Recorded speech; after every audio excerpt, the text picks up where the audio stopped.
biasa aja tuh komunikasi aku sama Rangga baik, alhamdulillah. Dia juga malah nitipin sama aku begini.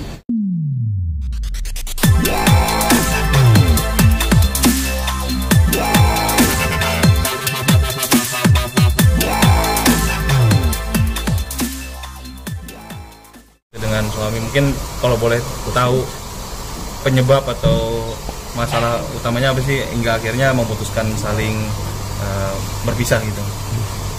Memang ini kan udah aku pikirkan tuh dari 2 tahun sebelumnya. Jadi memang ini adalah keputusan terbaik aku dengan Rangga harus berpisah secara baik-baik, dan memang kenapanya itu udah pasti ada permasalahan. Cuma kan aku nggak mungkin dibuka di sini, tapi intinya aku sama Rangga sudah tidak ada kecocokan dalam satu visi misinya, itu udah sering berantem atau mungkin ya dari masalah yang lain juga ada, dan akhirnya aku berpikir daripada aku terus jalan tapi tidak menemukan hasil yang aku mau juga, menurutku ya akhirnya mending aku sama Rangga selesai aja gitu. Mas Sophia mungkin berapa lama sih memperjuangkan rumah tangga ini? 2 tahun terakhir lah aku masih berusaha untuk bisa jadi baik lagi, dan Rangga juga mungkin ada juga effortnya, ada usahanya, tapi ternyata ya menurut masing-masing ya emang beda. Aku menurut aku kayaknya nggak bisa deh kayak gini terus, dan kayaknya nggak ada perubahan ya dari kamu. Begitu mungkin Rangga sama menurut aku juga ya udahlah, daripada kita juga begini dan masing-masing baiknya memang kita selesai aja. Tapi itu catatan buat aku, yang penting aku sama Rangga berpisah baik-baik itu karena kan aku punya anak, yang mana kan anak aku juga masih kecil, yang harus tetap ada orang tuanya lah, sosok orang tuanya. Jadi aku sama Rangga memutuskan untuk tidak ada batasan waktu untuk ketemu dengan anak, silahkan, karena anak saya Abizar itu tinggalnya sama aku gitu. 2 tahun coba untuk mempertahankan, mungkin apa sih yang membuat pertimbangannya gitu? Pasti anak sih, pasti anak, karena waktu itu kan anak masih kecil, jadi itu masih berpikir kayak sayang, karena kasihan, karena banyak banget lah. Tapi setelah aku mungkin ada di dunia politik juga, itu menjadi salah satu alasannya juga. Jadi saya sama Rangga juga jadi semakin jauh gitu ya, karena waktu. Dan memang tahu sendiri lah kalau namanya orang sudah masuk dalam politik itu kan jadi waktunya agak mulai tersita lah, setengahnya udah pasti harus kita siap dengan segala konsekuensi atau mungkin pekerjaan yang ada dari politik itu sendiri. Dan itu mungkin jadi pertimbangan Rangga juga, akhirnya dia menggugat pertama untuk nanti udah selesai ya itunya pemilu. Sidangnya udah, gugatannya masuk di bulan November kalau nggak salah, di akhir bulan atau awal gitu ya, dan putusan itu di bulan Desember. Jadi itu proses yang sangat cepat menurut aku, karena memang kebetulan aku juga tidak menghadiri sidang, yang dimana sidang itu ada 6 kali panggilan, dan setelah itu putusan Perstek juga baru keluar di bulan Desember. Ini tuh kalau boleh tahu pengadilan mana? Pengadilan Negeri Tangerang. Dan mungkin isi putusannya apa aja teh selain mungkin resmi bercerai? Pertama putusan Perstek, kedua mengenai naskah biasa, Mota dan Mota sama Ida ya. Terus satu lagi untuk anak itu ada setiap bulan, dan memang untuk saat ini Rangga hanya mampu untuk mengcover Abizar dengan nominal 10 juta, tapi kita belum tahu nanti Abizar kedepannya kan pasti akan bertumbuh besar. Itu nanti kita akan bicarakan kembali mengenai biaya atau kebutuhan Abizar itu seperti apa, itu di luar untuk biaya sekolahnya Abizar gitu. Ada tuntutan harta gono gini nggak dalam?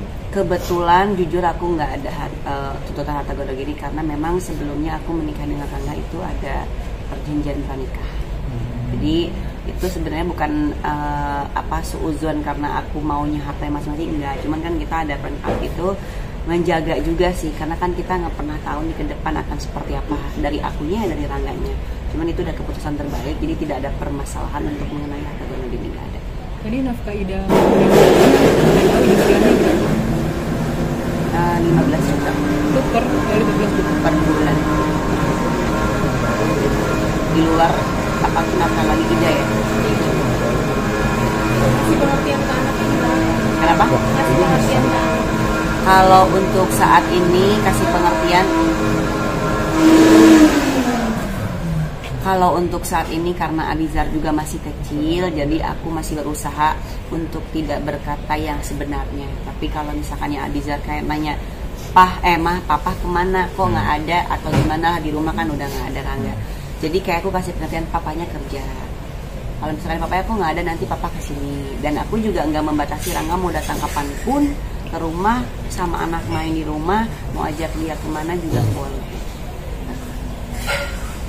Mungkin setelah putusan waktu itu teh udah ada komunikasi lagi nggak sih sama, atau emang intens komunikasi setiap hari untuk anak gitu? Aku intens komunikasi alhamdulillah sama Rangga, nggak ada yang gimana-gimana. Justru kalau misalkan kayak kemarin juga ngomongin masalah anak, sekolahnya dia, tetap aja komunikasi masih biasa aja, kita nggak ada yang gimana-gimana gitu. Berarti yang keluar dari rumah siapa? Rangga. Siapa? Jadi biar anak tuh nggak terlalu ini banget ya, kayak nanya-nanya soal itu ya. Iya, itu aku sangat jaga sih ya, karena kan ya pasti ada rasa kasihan juga sama anak kan. Mungkin untuk saat ini belum, tapi nanti mungkin setelah dia udah mulai sedikit mengerti, aku pasti akan bilang juga yang sebenarnya. Karena kan aku juga sangat hati-hati nih. Kenapa kemarin juga aku tuh kayak masih mikir dulu biar tenang dulu, biar nggak salah ngomong gitu loh. Karena kan aku nggak tahu nanti kedepannya bisa aja kan ngecek, atau mungkin nanti udah besar kenapa papa mamanya bercerai kan bisa aja. Jadi harus hati-hati, dan namanya jejak digital kan udah pasti akan ada terus gitu. Anak Rangga itu udah usia berapa? 5 tahun, baru kemarin ulang tahun di tanggal 18. Ngomong-ngomong politik, salah satu alasan bercerai katanya memang beda pandangan politik sama. Iya. Dan nggak gembur-gembur karena Teteh terjun ke politik juga nggak sih sebenarnya soal perceraian? Ya mungkin salah satunya ya jujur, karena menurut dia setelah saya ada di politik mungkin waktu jadi semakin berkurang. Tapi padahal aku tidak beranggapan seperti itu. Mungkin dia merasanya seperti itu. Jadi nggak ketemu tengah-tengahnya. Yang akhirnya ya mau gimana lagi, kan sudah ada di sini gitu. Tapi itu bukan jadi alasan yang utama sih. Tapi menjadi salah satu ya. Dan mungkin setelah aku masuk politik, aku sih nggak ngerasa jadi korban juga sih di pernikahan aku. Ya memang udah jalannya aja lah. Atau bukan hal yang utama juga sih. Kenapa aku jadi bercerai itu bukan masalah politik juga. Ini juga buat sama fokus juga sih. Jadi membuat fokus nggak dengan adanya cerai kemarin untuk politik itu jadi nggak fokus. Udah pasti, karena kan harus saling berpikirnya. Yang ini dipikirin, yang itu dipikirin. Jadi semuanya dalam satu pikiran tuh. Kenapa di 2024 ini gue tuh kayak jebret gitu, dapat ujian tuh yang sangat luar biasa. Kan berarti dalam suami tuh melarang masuk politik atau gimana? Sebenarnya dia nggak ngelarang, cuman ternyata setelah berjalannya waktu mungkin ya dia ngerasa ya seperti ini kok jadi waktunya makin berkurang, dan apa mungkin dia nggak siap di situnya aja gitu. Dan aku mungkin udah setengah juga masuk, ya akhirnya aku juga harus beneran terjun kan gitu, walaupun hasilnya juga saya belum tahu gitu. Tapi nanti kalau misalnya lolos gitu, mau fokus di politik aja atau tetap Selama masih bisa di entertain, selama tidak mengganggu pekerjaan di politik, nggak jadi masalah tuh. Masih banyak kan artis yang masuk ke politik di jalan, artisnya juga tetap ada. Tapi tunggu berapa tahun akan nikah lagi? Aduh, baru juga putusan. Enggak, Aku belum ya sih, berapa belum kepikiran untuk saat ini. Belum kepikiran. Pertama untuk anak dulu, benerin kehidupan dulu lah, karena kan aku juga masih ada rasa mau nafas dulu lah intinya, nggak mau dulu cari pasangan untuk saat ini. Tapi kadang suka rindu nggak sama mantan? Kalau lagi sendiri lagi galau. Kalau rindu sama mantan mungkin ya karena papanya anak aku aja. Cuman kalau untuk yang lain-lain enggak lah.